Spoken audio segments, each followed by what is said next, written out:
Hello दोस्तों, welcome back. इस video में बात करते हैं एसजी फिनसर्व के क्वार्टर 3 के रिजल्ट के बारे में।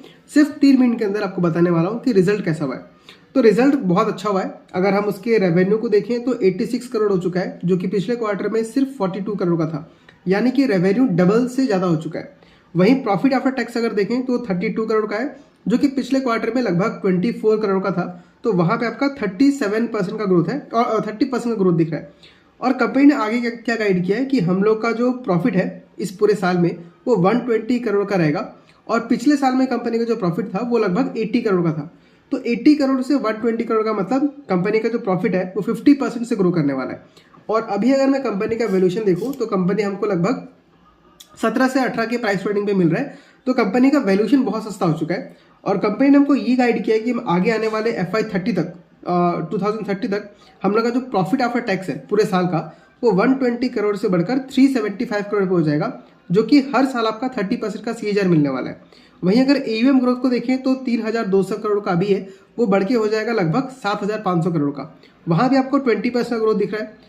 ROA देखें तो वो भी इंप्रूवमेंट होने वाला है बता रही कंपनी, और ROA भी कंपनी का लगभग 15% हो जाएगा। यानी कंपनी हर मैट्रिक पे क्या बोल रही है कि हम आगे जाके ग्रो करेंगे। ग्रोथ रेट थोड़ा बहुत कम दिख रहा है, 20% का है, बट मुझे लगता है कि ठीक है, चल जाएगा। लेकिन इस सिनेरियो में जहाँ पे मैं ये बोल रहा हूँ कि जितने भी NBFCs है वो सारे बहुत अच्छा काम कर रहे हैं, उससे अगर मैं कंपेयर करूँ तो 20% का थोड़ा कम है। कंपनी को और ज़्यादा से ग्रो करने की कैपेसिटी है, उसको वो करना चाहिए था। नेक्स्ट जो मुझे एक चीज अच्छा नहीं लगा, कंपनी ये बोल रही है कि हम आगे जाके हम इंश्योरेंस करेंगे, AMC खोलेंगे, मतलब म्यूचुअल फंड्स बेचेंगे, फिर ARC कंपनी खोलेंगे।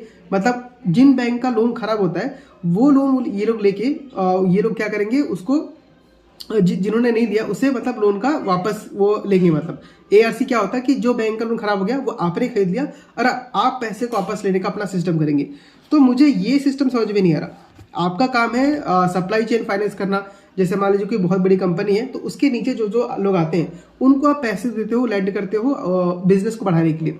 बट ये जो सेक्टर आप नया स्टार्ट करने जा रहे हो वो मुझे बहुत ज़्यादा कंफर्टेबल नहीं लग रहा है। बाकी चीज़ कंपनी ठीक ही बोला है। अभी कंपनी के जो टोटल पार्टनर्स है जिनके डीलर्स को ये लोन देती है वो लगभग 24 हो चुका है। और इस कंपनी का सबसे अच्छी बात क्या है कि इस कंपनी का जो NPA है वो नील है। तो कंपनी का ओवरऑल काम मुझे बहुत अच्छा लग रहा है। बट यहाँ पे मुझे ये जो नया ब्रांच शुरू करने का बात कर रही है वो मुझे समझ में नहीं आ रहा है कंपनी कर क्या रही है। उसको किसी एक फील्ड में काम करना चाहिए, ये एकदम अनरिलेटेड फील्ड में जा रही है। इंश्योरेंस हो गया, AMC हो गया, ARC बिजनेस हो गया, ये किसी भी तरीके से इससे रिलेटेड नहीं है। तो वो पैसा वाला ही फाइनेंस सेक्टर का ही है, बट ये लोन देने वाला और इस टाइप का मैनेज करना में बहुत डिफरेंस है। एक तरफ ये ऐसे लोन देते हैं जहाँ पे कोई भी NPA होता ही नहीं है, दूसरी तरफ ये ऐसे सेक्टर में जा रहे हैं जहाँ पे NPA को उठा के ये लोग अच्छा